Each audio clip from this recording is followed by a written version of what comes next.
Դե ինչ, Hello-Bit-ի մասով ուզում եմ ըստ էության ամփոփել այն, ինչ հանգստյան օրերին փաստորեն բոլորը, ովքեր ներգրաված էին այս ամեն ինչի մեջ, տեսան, փաստացի ֆինանսական բուրգը պայթեց եւ բազմաթիվ Հայաստանի Հանրապետության քաղաքացիներ կորցրել են իրենց գումարները։ Այս պահի դրությամբ արդեն իսկ ոստիկանությունից եւ քննչական կոմիտեից ստացված տվյալների հիման վրա կարող եմ ասել, որ նախաձեռնված է քրեական բարույթ խարդախության հանցակազմի հատկանիշներով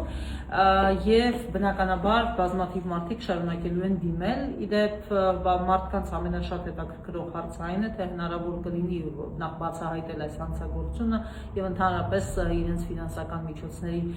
որևէ ձևով նրանք կարող են հույս ունենալ, որ ուրեմն կստանան, շատ տարբեր հանգամանքներից է կախված, տեսականորեն հնարավոր է իհարկե, բայց չափազանց բարդ է, պարզապես օրինակ դեպքեր կան, երբ հնարավոր կլինի հետքը գտնել, օրինակ եթե ձեր դեպոզիտները կատարել եք որևէ միջազգային օրինակ առևտրային հարթակում, այսինքն օրինակ Binance-ում եք դա արել, Kraken-ում եք արել կամ որևէ այլ նմանատիպ տեղ եք մուտքագրել, ապա հնարավորություն ավելի հեշտ կլինի տրանզակցիաների միջոցով ըստ էության գտնել հետքը, բայց կամ, չգիտեմ, կանխիկ եք փոխանցել, այդպիսի մարդիկ կային ասում էին, ըստ դեպքում հնարավորություն կլինի դա անելու։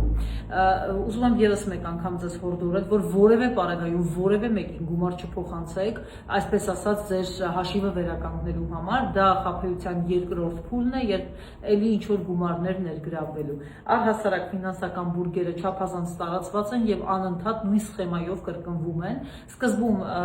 ներգրավում են մարդկանց, ում խոստանում են եկամտաբերություն 30%, 50% կախված նրանից, թե այդ մարդը ինչքան էլի մարդ կբերի եւ ծաղկման փուլում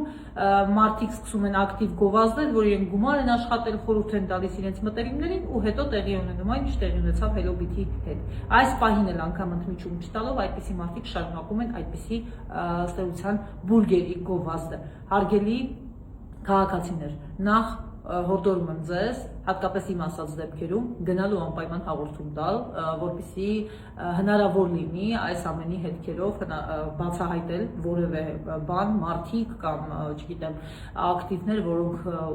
որոնց հաշիվներին այդ գումարները փոխանցված են, եւ երկրորդ եւս մեկ անգամ խնդրում եմ ձեզ զերծ մնալ նմանատիպ բաներից։ Եվ եթե ինչ-որ մի տեղ կասկածում եք, ձեզ ասում են ներդրեք կամ ոչ, գոնե զանգահարեք, չգիտեմ, ոստիկանության կիբերհանցագործությունների վարչություն եւ հարցրեք, նրանք գոնե հետևում են այդպիսի բաներին եւ ձեզ կարող են ասել դա խաբեություն է, գոնե թե ոչ, թե կարող եք, չգիտեմ, ձեր գումարները ներդնել։ Եղեք տեղեկացված, եթե ունեք հարցեր, գրեք այս տեսանյութի ներքո։